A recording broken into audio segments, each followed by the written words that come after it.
Thank you all for joining us today. My name is Claudia Webbe, and I'm the Member of Parliament for Leicester East.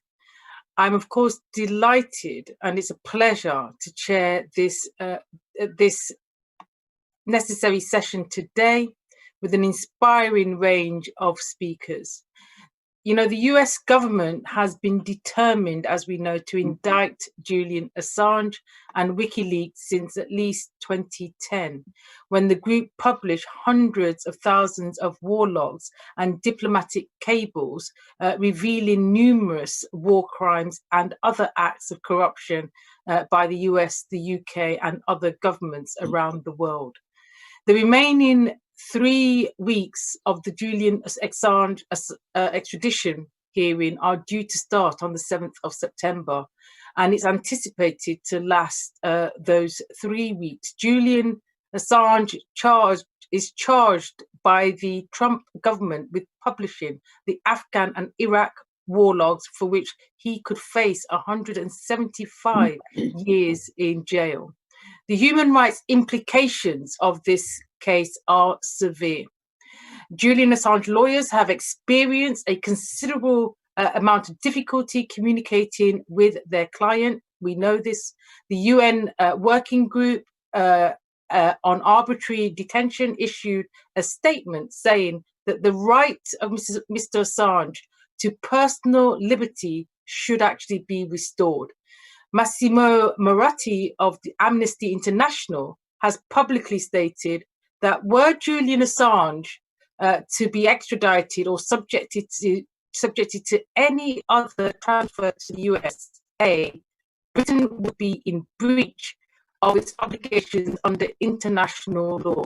So Human Rights Watch also published an article saying the only thing standing between an Assange prosecution and a major threat to global media freedom is Britain. It is urgent, therefore, that we defend the principles at risk. We are fortunate today to be joined by 3 inspiring speakers. We have Joe Glenton, who is a former British soldier who was jailed for refusing to fight in Afghanistan. He's now a brilliant writer, campaigner, and activist. We also, joining us today, we'll have Nick Davies, who is an insightful investigative journalist, writer, and documentary maker. But first of all, we have we are fortunate to be joined by WikiLeaks editor-in-chief, Kristinn Hrafnsson, to discuss the effects of that war and the importance of the freedom of the press. So without further ado, I want to take us over to Kristinn. Thank you, Kristinn.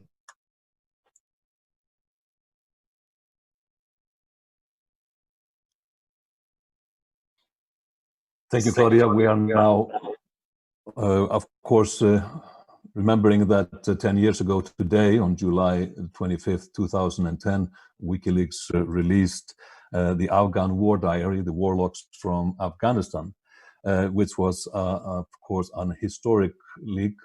It was a project where we had the media partners, The Guardian, The New York Times, and Der Spiegel. And it was the biggest leak at that time in military history. Of course, that was topped later in the fall in 2010. But on this day, the world actually got to see for the first time the entire truth about Afghanistan, which totally changed the narrative, in my opinion. Now, there were tremendously important stories, individual stories that were worked out of those documents. The 90,000 war field reports, of which many thousands were withheld. That come to mind, the existence of a kill and capture squad, a death squad, basically, the previously unreported civilians' deaths that were hidden, which we know now that has happened in every war, and etc. I know that Nick will mention these stories in more detail probably later. He worked on that material for The Guardian at that time. But I mean, there are a couple of things that I want to mention in relation to this leak in general. I had been in Afghanistan a couple of times before 2010 as a reporter in 2008 and 2004. So I had a focus on sort of the reports and reporting that came out of Afghanistan throughout the years, and I think the general perception before and up to this time in 2010 was that things were going relatively well, that this was a winnable war. The year before, of course, we had the surge where Obama decided to send 30,000 additional troops into Afghanistan to sort of finish the job. Quite normal thing to do, I guess, if you just received an award like the Nobel Peace Prize to mobilize 30,000 troops somewhere in the world. But by 2010, in that summer, I think Afghanistan was a bit off the radar, and despite some concerns that the surge was not really going that well, I believe that the general perception was that this was somehow a mission that could be accomplished. That all changed on that day when these reports were revealed. And it's the entirety of these reports, when you combine it together, when you put it into graphics, you could show in such strength how things had been going from bad to worse throughout the years. It was definitely not going well, and now 10 years later, this is still going on, the longest war in U.S. history, and far from being over. Another thing that I want to mention was what struck me by studying these documents is the reliance on human intelligence, the information from locals, which was led often to devastating deaths, even wiping out entire villages. We, of course, saw the same thing in the Guantanamo files, which were released months later, how basically false information or disinformation led to people being arrested and sent away and being tortured, and some killed. There seems to be a lack of awareness that the information was often presented with an alternative motive to settle some scores between tribes, villages, or just to get rid of a competition. So those are the sort of two things that I think was very important. The truth about the war came out that day, and I think it changed the entire perspective and the sight that people had on this mission. It was a totally failed one, and one that was unwinnable, basically, because it was simply no strategy, and there was a tough thing to actually acknowledge who was the enemy. And actually the military leaders, we now know through further leaks last year, that there was a concern about everybody taking part there, that this was basically an unwinnable war and a completely failed mission. I think I'll start with that. I would love to have comments later and questions about this and other leaks that are, as you mentioned, the basis of the indictment against Julian Assange. He is now facing basically death in American prison for the Afghan war diary, among other releases. He is basically being persecuted for giving the general public the truth about the war in Afghanistan.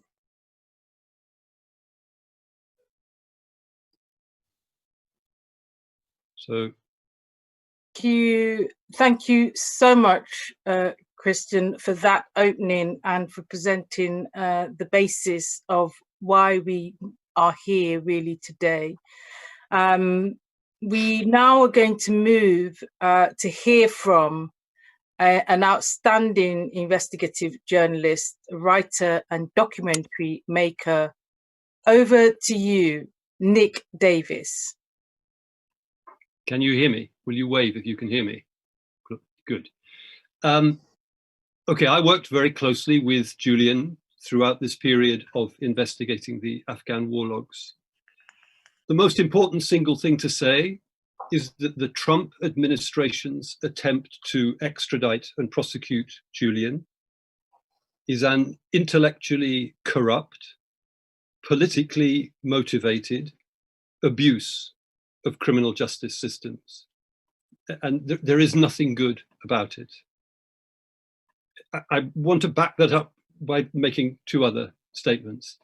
The first is to repeat what was said by Julian's barrister, Edward Fitzgerald, at the Belmarsh Magistrates Court hearings earlier this year, where he pointed out that although the Obama administration was extremely hostile towards Julian and WikiLeaks as a result of these publications, they were unable to produce an indictment and accepted that it wasn't possible to produce an indictment. For 6.5 years they tried and they couldn't do it because, crucially, US law doesn't allow it.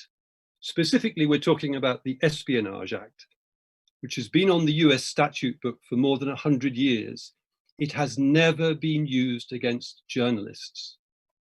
What you're seeing now is the Trump administration, with all of its corruption and dishonesty, using the intellectually corrupted Department of Justice, which it has stacked with its people, to distort American law, to put together an extradition and prosecution attempt, which is basically illegitimate.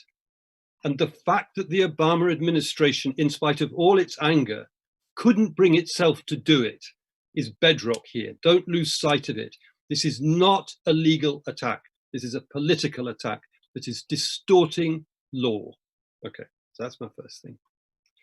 The other is, which backs that up, just let's stand back from this and look at crime and the enforcement of law. And consider the fact that when we went through these Afghan war logs, we found evidence of US military killing hundreds, thousands of Afghan people. And I did a lot of work a few years ago on Vietnam, and US soldiers there talk about how they used to deploy the MGR. This stands for Mere Gook rule. A gook is the most offensive, racist expression that American troops used to describe Vietnamese men, women, and children. And the Mere Gook rule means you can kill them, but nobody's going to worry about it because they are merely gooks. The same was in Afghanistan. It's just like everybody now recognizes that within the borders of the United States, white lives matter more than black lives. Outside those borders, American lives matter. Everybody else's lives don't count. Afghani lives didn't count. So in the war logs, we came across 144 separate occasions when coalition troops, usually manning roadblocks, had mown down Afghan men, women, and children. I'm just going to disappear because I lost my glasses because I want to read you something. This is the point here is these are crimes that should have been prosecuted. If the Department of Justice was interested in enforcing the law, they would look at these hundreds and hundreds of murders and manslaughters and say, this has got to be brought to court. So I just want to read you a paragraph. This is from one of the stories we published at the time, based on these 144 different incidents we found of men and women being mown down, and children, at roadblocks, killing 195 people and wounding 174 others. There were probably more, but that's what we found. Bloody errors at civilians' expense. as recorded in the logs, include the day that French troops strafed a bus full of children in 2008, wounding 8 of them. A US patrol similarly machine-gunned a bus, wounding or killing 15 of its passengers. In 2007, Polish troops mortared a village, killing a wedding party, including a pregnant woman. Apparently this was a revenge attack because the Polish troops were angry. How many people did the US Department of Justice charge with murder? 0, 0, 0, none of it. But here comes Julian, the journalist who's publishing, who's helping us to publish the story, and they go round the world and spend hundreds of thousands of pounds to get him. How dare they call themselves the Department of Justice? And there's another element which Kristinn referred to, which is this outfit that the US military in Afghanistan set up called Task Force 373. This is a unit whose job is to kill people, or to be a little bit more explicit, to murder people. It's all bureaucratized in the way that the US military likes to, so that in Washington, they had this nice little group of people called the Joint Targeting Working Group. If you're on the ground in the US military or in the coalition in Afghanistan, you can decide to have someone killed, and you put together a target nomination packet. And you say the following guy should be killed, and you pass that up. And if the working group in Washington agrees, then TF373, this task force, will go out and try and kill you. Now, first of all, nobody on God's earth ever gave the US government license to go out and kill people it disapproves of. Doesn't even give them license to kill people who are committing offenses against them. It's what ordinary people call murder. And of course, because of the way they operated, they killed all sorts of innocent men, women, and children who happened to get in their way. So we found an incident in the logs where this task force set into a village at night to try and kill a particular person. Somebody in the distance shone a torch. They opened fire. They killed 7 people and injured 4. But when they went to investigate, they discovered that all of the 11 people they'd shot were Afghan police officers on their own side. So they're not being careful. There was another occasion where 10 days later, they went into a village to try and kill someone, and they're firing missiles into the village, and they hit a madrasa, it's a religious school.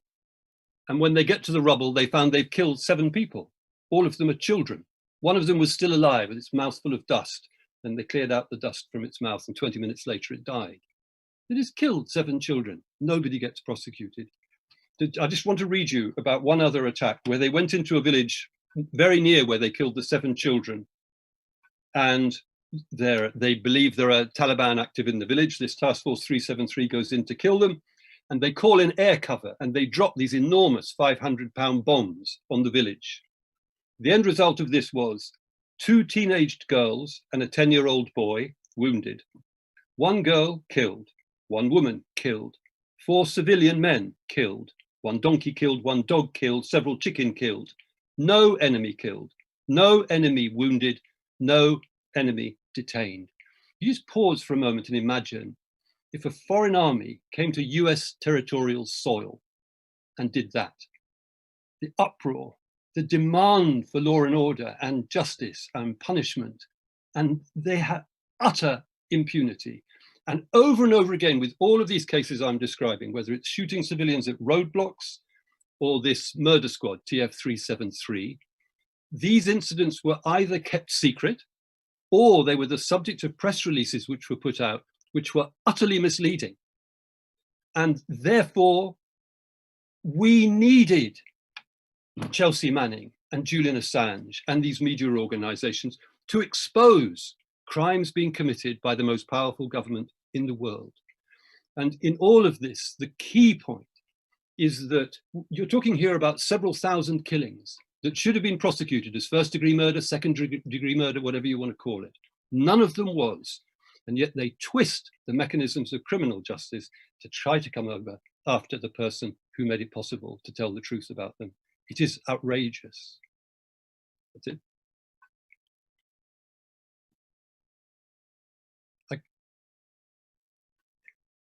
I've finished, but thank you so much, Nick. Thank you for just laying that out in very clear terms.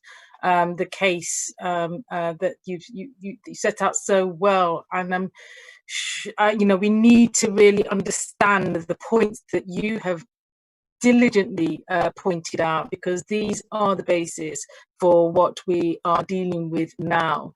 But before we go into a further debate on this, I just want to remind the audience that we have a question and answer process. You'll find the opportunity to pose questions. We will be able to come to your questions shortly. So please follow the question and answer, and if you've got a question to put, we'll try to answer it here today live, and or we'll provide a written response. I want to take us now to our final speaker for this panel.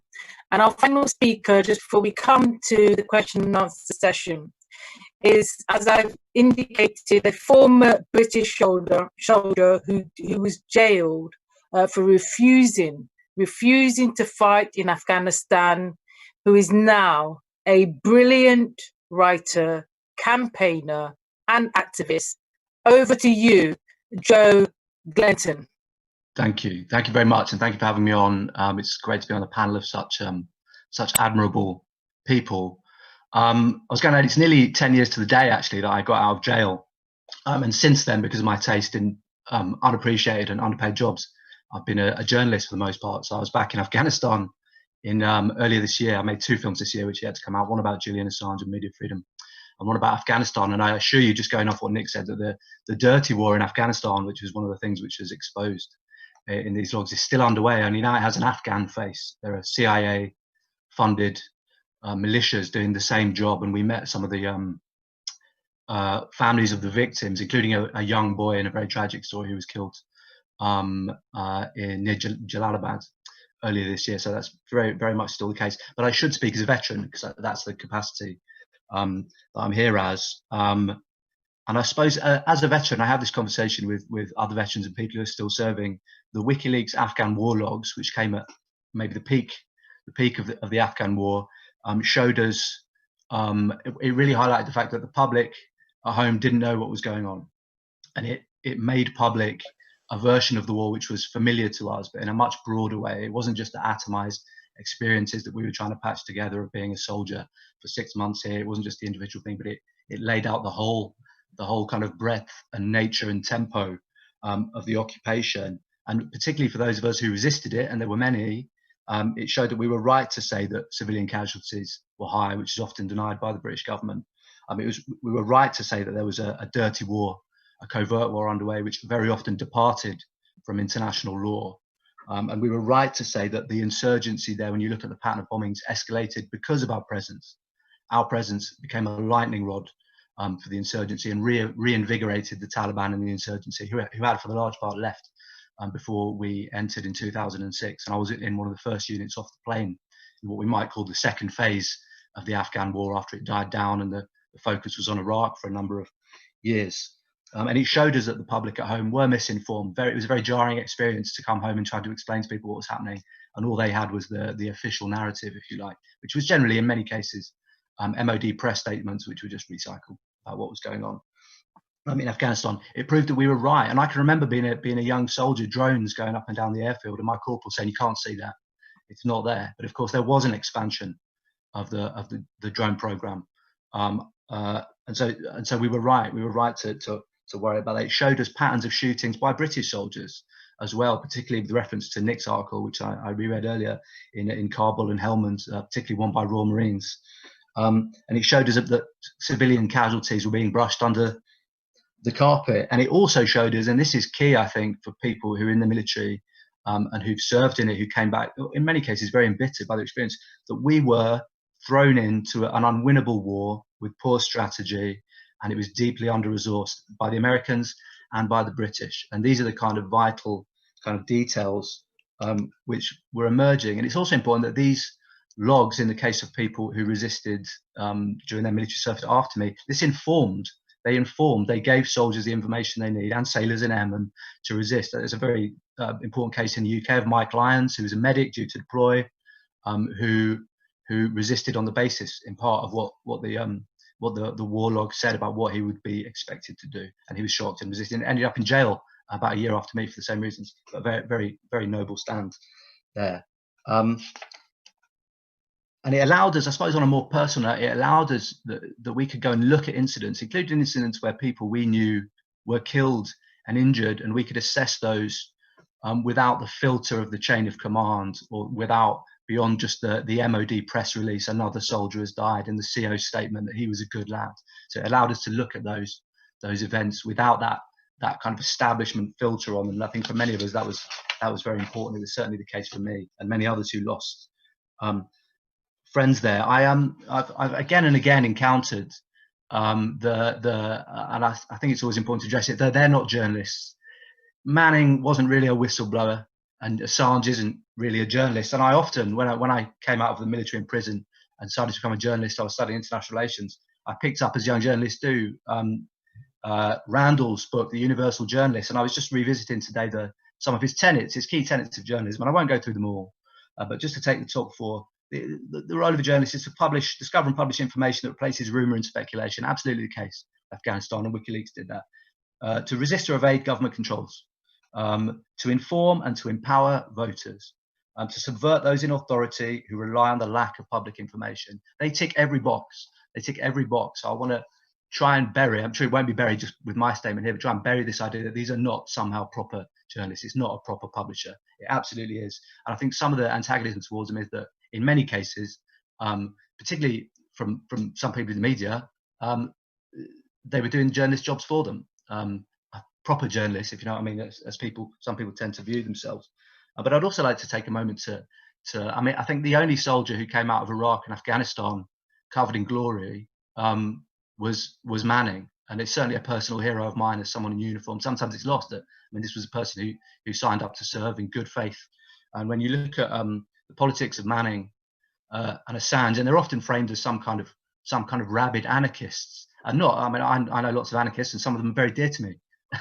There's absolutely nothing wrong with being an anarchist. I'm going to see some after this for a gin in the park. When you look at what they say, when you look at their motivations, their kind of politics, I think, has become very clear. These are very, very basic things which they're trying to conserve, which are like central parts of liberal democracy. We're talking about a commitment to free speech, freedom of the press, transparency, public debate, accountable government. These are basic tenets of any liberal democracy. These are not some kind of outsiders, and they have been othered to such a degree. These are people who, in my mind, seem to be concerned with really basic democratic rights, and who have both been harangued and harassed and abused and tortured, according to some people in the UN, psychologically and otherwise, for trying to just ensure we have basic functioning democracies. So it's really important to kind of clear those up, but also to say that for the war logs had a particular effect on soldiers and veterans, because it allowed us to see past what the chain of command says, past what the press says, and to put our experiences and our questions and our resistance in context. And it means that based on that, we can say, yes, we were right, those of us who resisted. And those of us who didn't resist but just questioned, we were right to say that. It was absolutely right. So I'm very grateful to the effort that was done by Julian and Chelsea. And it's disgusting to see what's happened to them since. And it's absolutely key that we defend them, because defending them is also a defense of our own rights as well. Thank you. Thank you so much, Joe. And that brings us to the end of our panelists, and we're now going to try to open it up to questions. Whilst we've been speaking here as panelists, you have been putting your questions forward, and we've got some excellent questions to put to our panelists. One of the first questions says this: Julian Assange said that there appeared that there was evidence of war crimes in the documents. Were there any investigations and or prosecutions? I don't know who wants to take that question, but maybe start with Kristinn. Do you want to go with that question? Not to my knowledge, I don't think there has been any investigation into war crimes, and Nick Davies did touch upon that as well earlier. This is something that we of course have seen in other wars as well, in the Iraq War, and it is appalling to think that all this evidence is out there, and no one is held accountable for that. So that is the short answer to the question. Sorry. Thank you very much, Nick. I know you elaborated on that in your presentation. Do you want to add anything more to that? The only thing I could add usefully actually deals with the next package of information which we all worked on from Chelsea Manning, which was the Iraq war logs. So first of all, where the Afghan war crimes are concerned, as far as I know, nobody has been prosecuted at all because of what I was saying earlier. In the case of the Iraq logs, there was a mass of horrifying material about how Iraqi security forces were torturing people, sometimes to get information, sometimes because they came from a rival religious group, sometimes as a form of blackmail. We kidnap your father, we torture him until you give us money. And it was clear from the reports, these reports are the US's own records of these torture incidents. There's no question that they know about them. One of them included the record of a video cassette being sent to US forces, which showed an Iraqi army major and his men taking a detainee out of the cell, beating him up and shooting him in the head. So this was the video of a murder taking place by their allies. Now, in the Iraqi case, it's not just that as a matter of practice, they didn't do anything to stop the torture or the murder. They didn't try and prosecute anybody because these are their allies. They actually had an internal order to which they could explicitly refer, which said, turn a blind eye to what the Iraqi security forces, because if I'd read it more recently, I could quote the number of it. But this kind of intellectual corruption actually formalized as a bureaucratic order. Don't prosecute the crimes which you're seeing being committed by our allies. So as far as I know, the answer to the question is none of these war crimes in any of these packages of war logs has ever been prosecuted by the US authorities. Thank you. And remember, Nick, as well, that we're talking about individuals that were actually handed over as detainees by the US military over to the Iraqi forces, and with the full knowledge that they were being tortured and killed. And but then they have this specific order not to intervene, but keep a good file on it. Yeah, it is disgusting, outrageous. Yeah, thank you so much. I mean, it just really highlights the level of the injustice that we are seeing, and the fact that that Britain is also complicit in all of this, in the continued detention of Julian Assange. I want to go to another question, which I think is quite interesting. And this question relates to the notion of the leak and what it means for journalism, really. The biggest military leak in history while a war was still going on. I just want to ask you, Nick, if I might, what were the obstacles, and this question is asking, what were the obstacles of working on a database so big and so complex?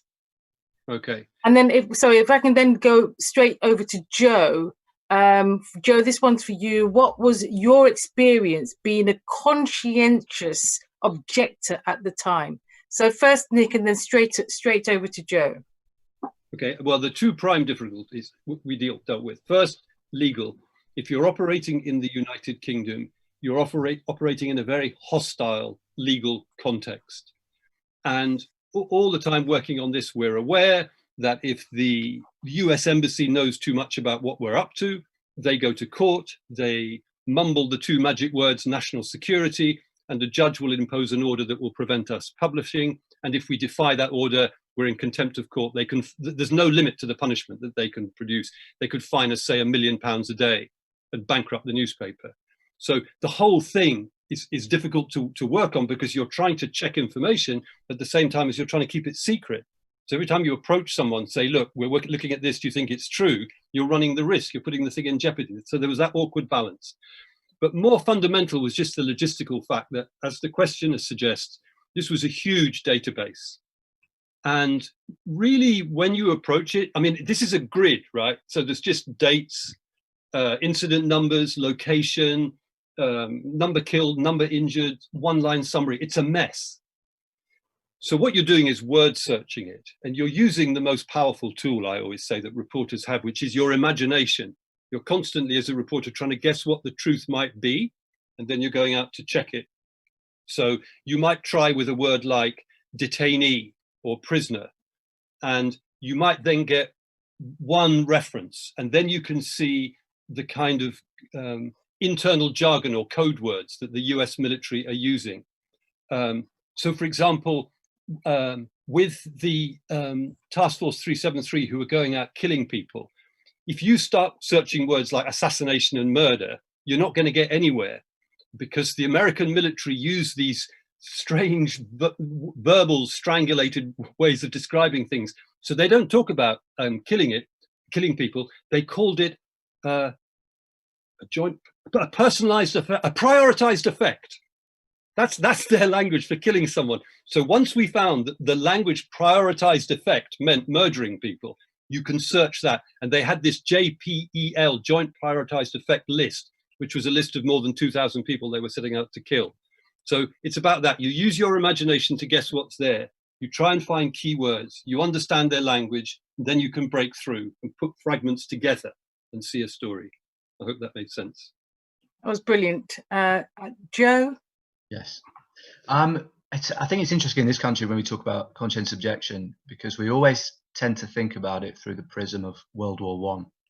And it's important here to point out that conscientious objection is a legal and contractual right. You can become a conscientious objector. There's a board for it.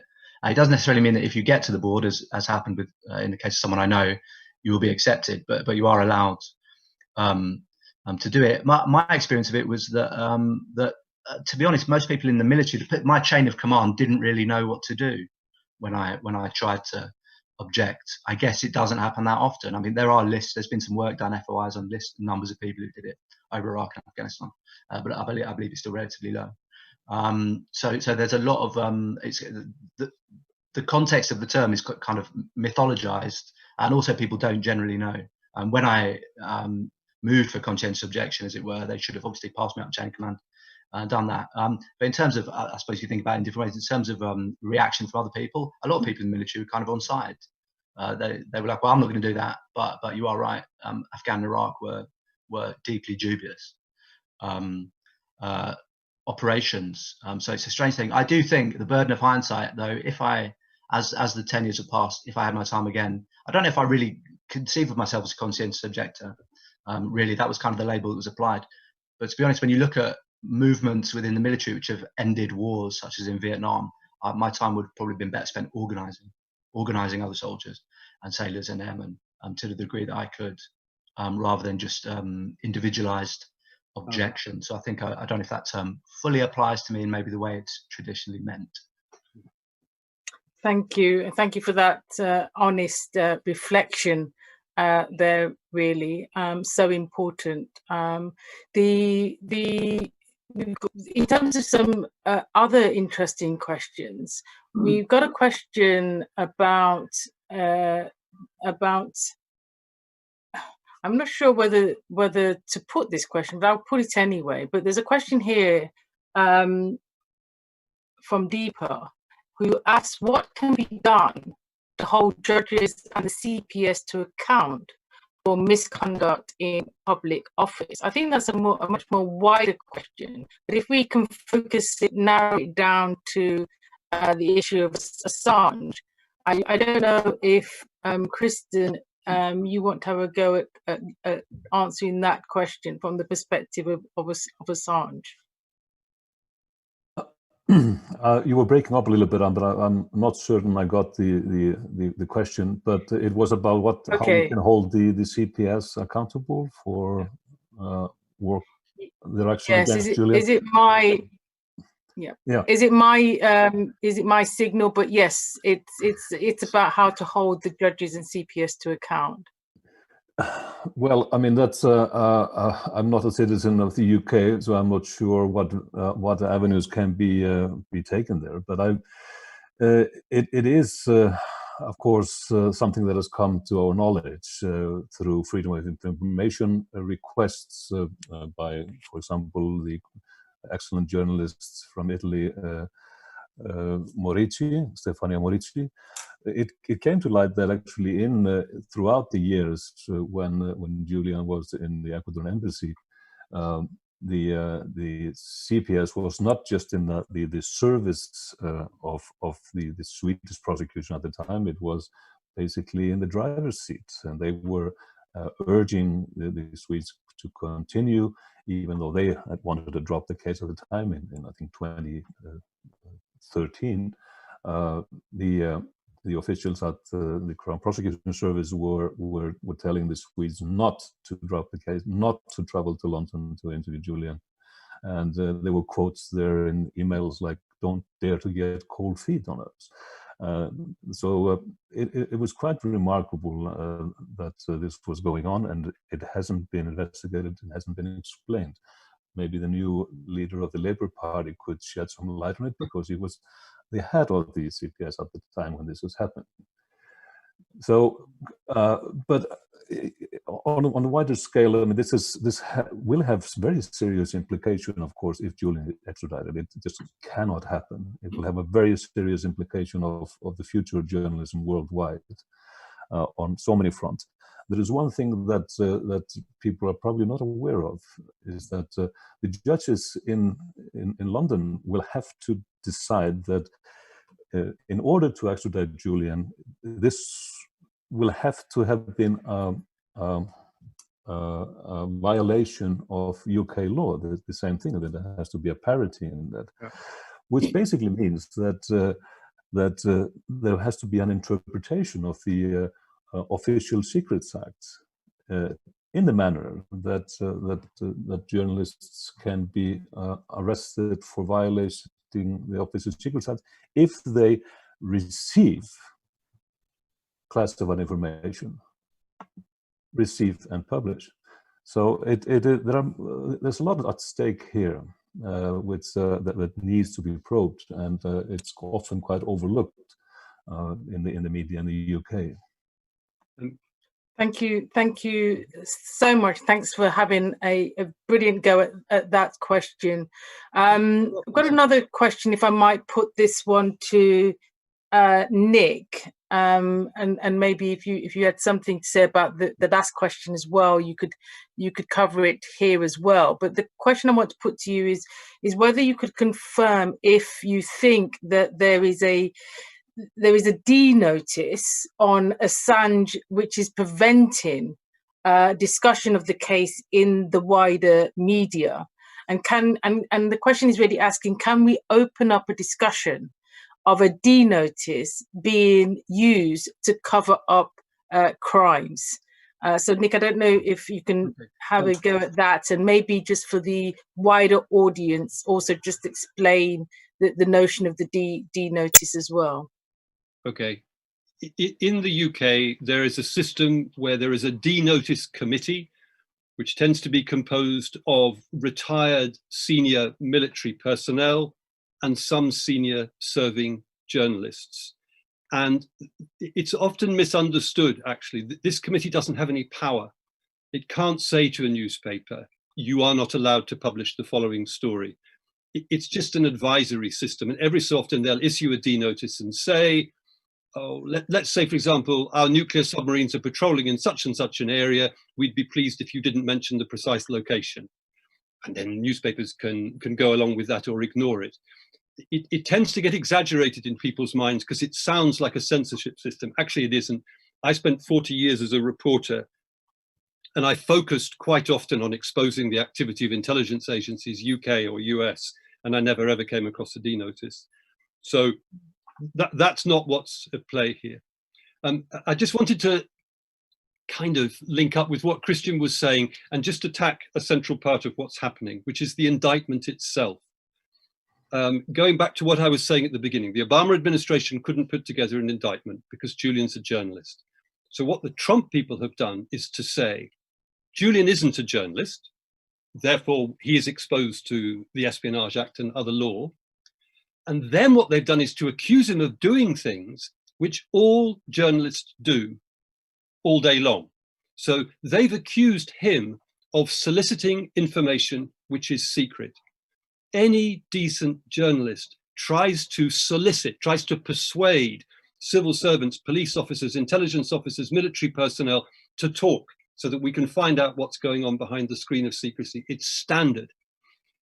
Secondly, you know, there's this weird thing where they've accused Julian of conspiring with Chelsea Manning to hack into US military computer systems. Now, bear in mind, Chelsea Manning was being paid as an intelligence analyst. It was her job to have access to these systems. She didn't need to hack into anything. What Julian was allegedly, let's put in the word allegedly because all of this is up in the air. What is alleged here is that Julian said to her, I'm worried that you might get seen, that you're leaving electronic footprints here. If we could crack an external password, we could lay a false trail and make it look like the leaks have come to WikiLeaks from an outsider. Again, any journalist worth their pay will try to cover the tracks of the secret sources they're dealing with. That's standard, good journalistic practice, like soliciting information. And then thirdly, they say, shock horror, we say, this is the US prosecutors, you've jeopardized our national security. Governments always and everywhere try to preserve their unjustified secrets by accusing people of jeopardizing their national security. There just is no evidence that anything that Julian did or that we published has jeopardized their national security. There they are running all over Afghanistan, all over the world in the same way, sad to say, absolutely unchanged by what we did. So the basic body swerve by the Department of Justice to say, he ain't a journalist. Now we're going to accuse him of doing things that all journalists do. Number one, it's grotesquely unfair to Julian as an individual. Number two, which I think Kristinn was referring to, it's a threat to all journalists all over the world. This is the US reaching out with its power to try to nail an Australian citizen who was working in the United Kingdom. If they can get away with this and set the precedent, they will try to do the same, can try to do the same to journalists all over the world who dare to try to expose their history of criminality. So it's unfair on Julian and very dangerous to journalists generally because of the body swerve. Thank you. Thank you so much. That was so deep and so insightful and so direct and to the point in that analysis.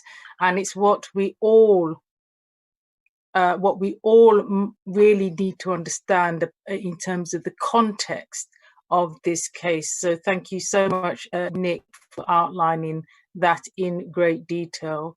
I want to put a question now that I can open up, I think, to everyone to answer. It's really this, and it's from Linda, and she says that there are some amazing supporters groups all around the world. How can we harness this power to be more effective? Is there a way we can mobilize and coordinate in a more structured manner so we can have a bigger impact? And I want to first, if I bring Joe in first, if I might, because I think, Joe, you also have a voice, not only as a powerful journalist, a writer, and so on, but you also have a voice as a former soldier. And I think that voice needs to be heard for other soldiers who are engaged in the military. So what would you say? Well, in terms of the military, I suppose it's a difficult question. There's a lot of tensions there because you would want the aim would be to organise people to resist and refuse. And yet it remains the case at the same time that that a key tenet of the military mindset is that the politics are nothing to do with you. You keep it in house. It's not your problem. It's above your pay scale. So it's very difficult to organise, particularly with a professional army. Obviously, we talk about the big waves of resistance among soldiers. Vietnam being the signal event, of course, that was a conscript army. So it's a quite different thing, and it affected American society in a much broader way. It is very difficult, and also because the way we fight war, we don't have the mass or large-scale occupations like we did in Iraq and Afghanistan.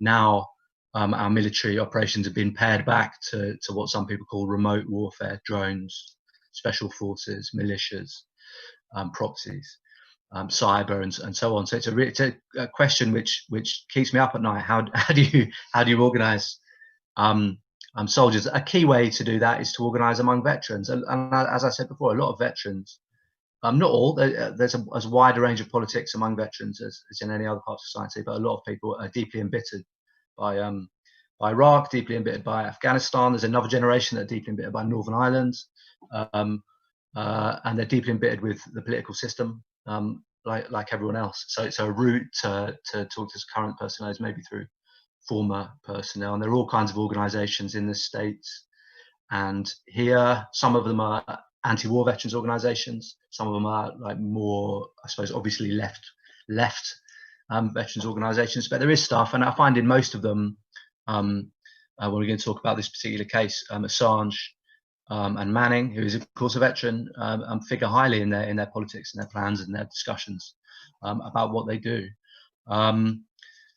Yeah, so I mean, if you want to speak to soldiers and influence them through families as well, we saw particularly with Iraq that military families resisted. A group of British military families, mostly women, mums of one mum of a soldier who died, were very, very active, and fought a fantastic campaign.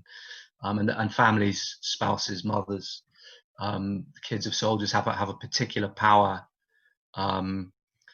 So yeah, I think though, if you want to organise in the ranks or among the serving and ex-military community, veterans are maybe the best route, and families, I would say. Thank you so much, and thank you for your insightful contribution in that regard. I just want to take that question also to Nick, and then I'm coming to you, Kristinn, if that's okay. So Nick, what do we do in relation to these amazing range of supporters around the world who want to harness the power to be more effective? Your thoughts? The politics here are not good. Ultimately, you're up against the White House, whose indifference to the normal levers of democratic pressure are quite extraordinary. Demonstrations in the street, politicians complaining, newspapers attacking.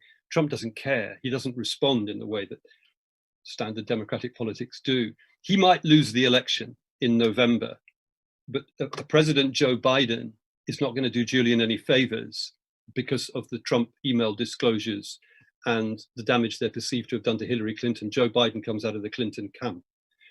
If a Corbyn government had been elected in the UK, I think that they might, because you know that in order to extradite Julian, they need the consent not just of the courts, but of the government. Now, Theresa May's Home Secretary at the time, Sajid Javid, who's a man who doesn't happen to have a spinal column, signed off without even bothering to think about it. I think a Corbyn government would have rescinded the government's consent. As it is, we've now got fixed terms for Parliament. We're 4 years away from a general election unless something really weird happens. And by that time, it'll be too late. Even if we have a Starmer government, I doubt very much whether it'll take on the Americans. So the politics aren't great, but I don't think that means that all is lost. The interesting thing is, just very briefly, the High Court, the Supreme Court in the UK, used to be a nest of intellectual corruption, that same idea. And a lot of us in the 70s, 80s and 90s were fighting to expose horrible miscarriages of justice, those famous IRA cases and lots of others. And the courts wouldn't listen. They weren't interested in being fair. They just wanted to defend the police. The exposure of those miscarriages of justice traumatized the most senior judiciary in the UK. And there's a slightly different bunch in there. And I have very little faith in the magistrate at Belmarsh, but I do think it's possible that if and when this gets to the Supreme Court, they will smell the politics, they will see the bullshit, and they'll chuck the case out. So in a very, very difficult political situation, I think, oddly enough, the High Court might be our friend. And it helps a lot that Julian has got really, really good lawyers. Gareth Pearson, Edward Fitzgerald are top people, as Kristinn probably knows. So that's probably not very helpful, but that's how I'm seeing it. Thank you so much. I think it's really that perspective is really important. And just before I bring Kristinn in to answer that question, and I appreciate we're coming up to our closing remarks really, but just to let people know, as parliamentarians, of course, in the UK, we some of us have tabled an early day motion in support of seeking some justice and fairness in relation to Assange. I would encourage those of you in the UK and those of you who are across the world watching this today to put significant, if you like, commentary or pressure on members of parliament to sign that early day motion, because of course it's very important that we raise our voices in parliament. Nick is right in terms of the politics of this, but we shouldn't give up and we should always push forward. And this is such an important issue that they have to take a stand in that. I would want people to also demand of their media to take a more interest and cover it more extensively and more fairly, because it's such an important issue for everybody in the UK and in the world. And let's hope that the situation with the COVID will change, because and people can actually attend in person, and we will have events in the fall.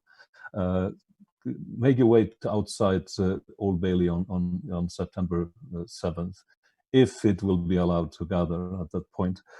So it is certainly a winnable thing, because it is a terrifying prospect if Julian is extradited. It will be the biggest blow to journalism in the world in my time. Absolutely certain of that. There's no question about it. Thank you so much, Kristinn. And I just really want to take this opportunity to point out to everyone that hopefully in the chat feature, if you can't see it, you will be able to hopefully get a link to the Don't Extradite Assange website, where more information is detailed about how action can be taken, including the need to be there on the 7th of September when the hearing begins, the last 3 weeks of the hearing. But I want to take this opportunity to thank all of our speakers for their insightful contributions. I want to thank the organisers for enabling this event today. And most importantly, I want to thank you, the audience. I would just really like to finish by reflecting on some of the broader implications that the Assange case has for our democracy. The National Union of Journalists has stated that the US charges against Assange pose a huge threat, one that could criminalize the critical work of investigative journalists and their ability to protect their sources. This, I believe, is the most concerning aspect of the Assange prosecution. The change in document and accompanying extradition request from the US government seeks to criminalize numerous activities at the core of investigative journalism. The key allegation, as Nick has already outlined, that Assange helped Chelsea Manning to crack a password in order to cover her tracks is not new, but was long known under President Obama, who, in essence, chose not to prosecute Assange because this would amount to standard journalistic practice. Assange was recognized fully as a journalist. The indictment seeks to criminalize what journalists are not only permitted, but ethically required to do. That is the point of investigative journalism and journalism per se, which is to take steps to help those sources maintain their anonymity. It characterizes as a felony many actions that journalists must take in order to conduct sensitive reporting in the digital age. And Nick has highlighted this so well. As Assange is a deeply, of course, polarizing figure, the Trump Department of Justice hopes that animosity for Assange, because that is what the whole agenda is about. You in a sense, create this animosity for Assange, will personally, therefore, enable people to really be blind to the dangers that this indictment poses. Yet we must, I think, oppose together collectively this attempt to criminalize journalism that involves reporting on classified information. If not, this indictment could set a chilling precedent, which with grave implications, absolutely grave implications for the functioning of our democracy. So solidarity and thank you all. Thank you.